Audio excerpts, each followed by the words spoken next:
Hello, I'm Dr. James Bogash, expert in health and longevity and creator of Modern Health Myths. And today we're going to talk about that common breakfast recommendation, oatmeal.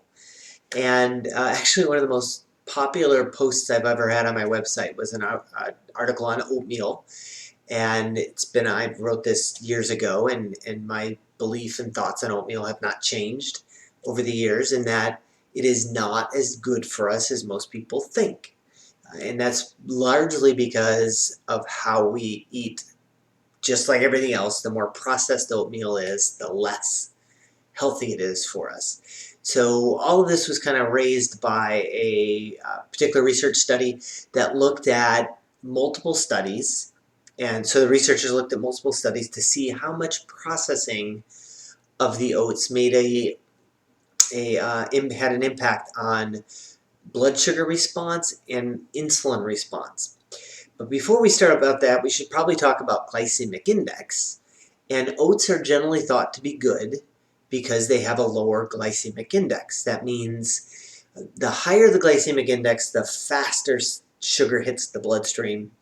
With a lower glycemic index, glucose sugar has a tendency to trickle into the bloodstream.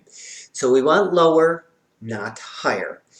The more we process grains, the faster it hits your blood sugar, or the faster it hits the bloodstream. So think about this. If you were trying to make a powdered drink and there were bunches of chunks in it versus a solid powder, or I'm sorry, a completely dry, flaky, easy to scoop up powder. The powder with chunks in it is going to take a lot longer to digest or to mix in with water than would a fine powder that's very easy to scoop up and pour in. No different with grains. The more we mill and squeeze down those grains, the faster they're going to hit our bloodstream as sugar.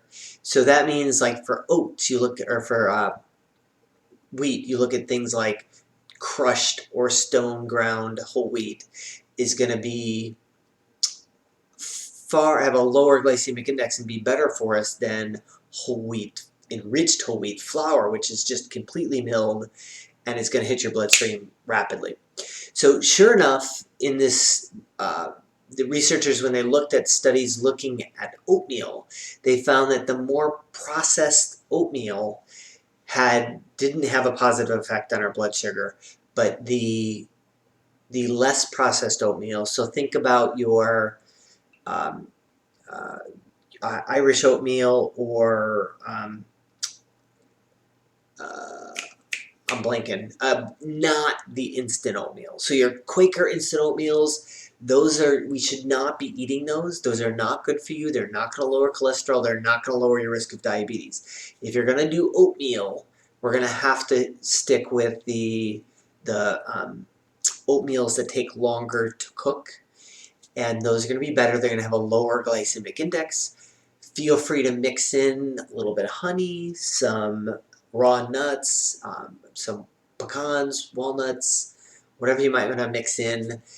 That's going to make it for a decent breakfast. But if you're doing like an instant oats, rarely are those a good idea for breakfast, and they're going to do things like promote diabetes and cholesterol and high blood pressure, everything we think that they should, or everything we've been told that they protect against. But it's only certain types of oatmeal that are actually going to be good for us. So if you have those other ones in your cabinet, it might be time to throw them out.